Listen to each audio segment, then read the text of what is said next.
Alors, voilà.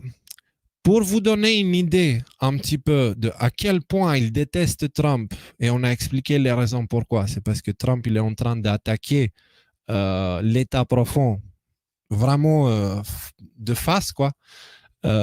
Les autres, ils sont en panique totale. Et dans les épisodes précédents, on a vu à quel point ils flippent. Ils flippent. On a vu Michelle Obama dire vraiment voter contre Trump comme si notre vie en dépendait.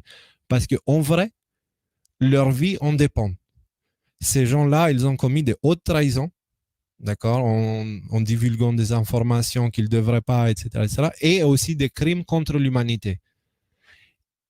Les deux crimes sont punissables par la mort aux États-Unis. Donc, haute trahison, c'est direct. Il n'y a pas de conversation, il n'y a pas de discussion, c'est peine de mort. Et ils ont commis haute trahison. Ils ont commis la haute trahison. Donc, quand elle dit voter contre Trump pour Biden, du coup, le pauvre gars qui a plus de cerveau, euh, quand ils disent que notre vie en dépend, c'est vrai. C'est 100% vrai. C'est même pas métaphorique ou autre chose. C'est vrai. C'est-à-dire, si Trump gagne en novembre, à partir de là, on commencera à voir les choses et dans les prochaines années, pas seulement ce n'est pas exclu, mais c'est quasiment sûr qu'on verra des gens commencer à disparaître. Tu vois, des gens qui ont commis des crimes inimaginables. Alors, de ce fait, évidemment, Hillary, elle... alors, hop.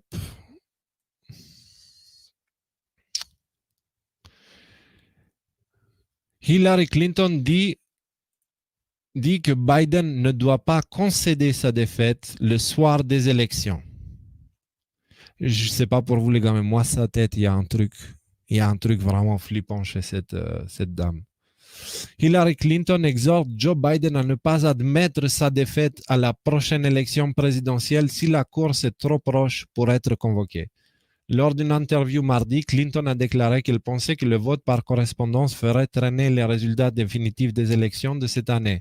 Elle a ensuite suggéré à Biden de ne pas concéder la course le soir des élections, car cela lui rendrait plus difficile de prétendre qu'il avait réellement gagné si les bulletins de vote postaux le montraient plus tard. Bref, traduction à la Google, quoi, excusez-nous pour ça. Euh, concrètement, euh, on a une mise à jour du plan de match du Deep State, de l'État profond, pour les élections. Donc, c'est délayer les résultats des élections à cause du vote par la poste. De cette manière, si après quelques semaines, on ne sait pas combien, il n'y a plus de président élu, c'est la chef du Congrès qui devient présidente par intérim. Et cette présidente par intérim-là sera personne d'autre que Nancy Pelosi. Je ne sais pas si vous avez vu le film La momie, mais on n'est pas très loin avec cette dame. Hein. C'est quelqu'un d'exécrable, c'est quelqu'un de détestable, d'extrêmement prétentieux, d'extrêmement monteur, manipulateur, tout ce que vous voulez en fait. C'est voilà, c'est un des doigts du diable en fait. Voilà. Et du coup, ils veulent retarder les résultats parce que techniquement, c'est elle qui deviendra présidente par intérim. Donc, c'est une des choses qu'ils essayent de faire. Là, ils sont en panique. Ils essayent de tout faire pour sauver leur peau parce que leur vie en dépend, littéralement. D'accord. Voilà. De l'autre, Trump, de son côté, étant donné qu'on s'approche des élections, il a commencé à troller son opposant politique qui est Joe Biden. Donc, c'est quelqu'un qui commence vraiment à perdre des vices. C'est quelqu'un qui n'arrive plus à faire la différence entre sa femme et sa sœur. C'est quelqu'un qui va se présenter, genre, il est arrivé dans une des dernières conventions du Parti démocrate, il est arrivé avec sa femme et il dit, vraiment fier de lui, je suis le mari de Joe Biden. Au lieu de dire, enfin, c'est ce qui était censé, ça c'était ce que sa femme était censée dire, c'est lui qui l'a dit. Donc il a dit, je suis mon propre mari. Et bien sûr, les médias, quand lui il parle, ils sont, oh super, c'est magnifique ce qu'il a dit, même si le gars, il n'arrive pas à finir une phrase. Il n'arrive pas à finir une phrase et au point où Dans les interviews en direct où il est censé répondre à des questions, tout est écrit. Tout est écrit, c'est-à-dire il y a un prompteur. Il ne sait pas répondre en vrai.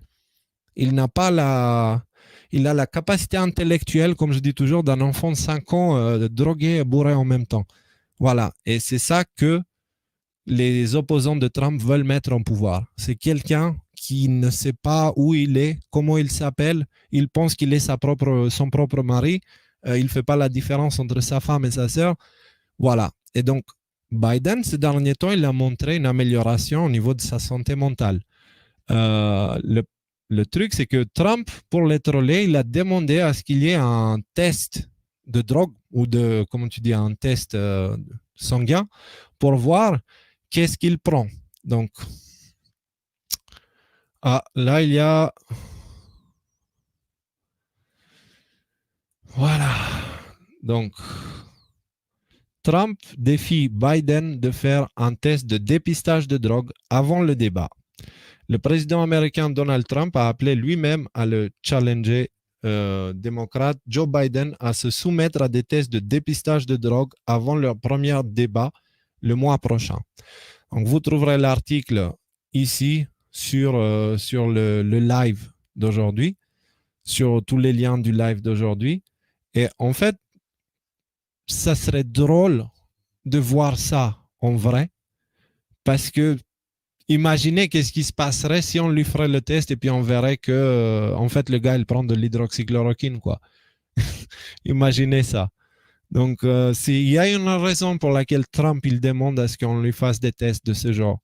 Il y a une raison bien spécifique et Trump commence à troller sérieusement les opposants.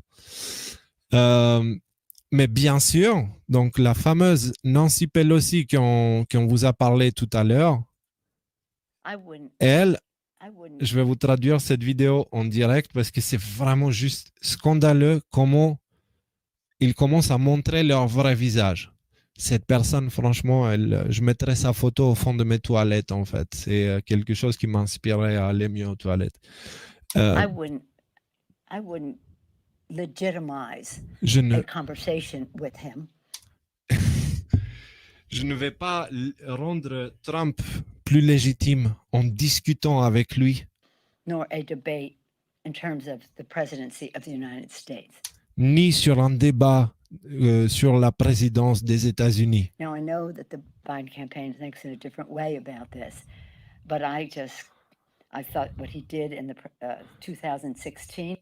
En gros, elle n'a pas d'argument. En gros, les autres en face, ils sont terrifiés parce que leur Biden, avec sa capacité intellectuelle réduite, il se fera bouffer et détruire lors d'un débat. D'accord? Il ne peut pas faire un débat face à Trump, il va se faire massacrer.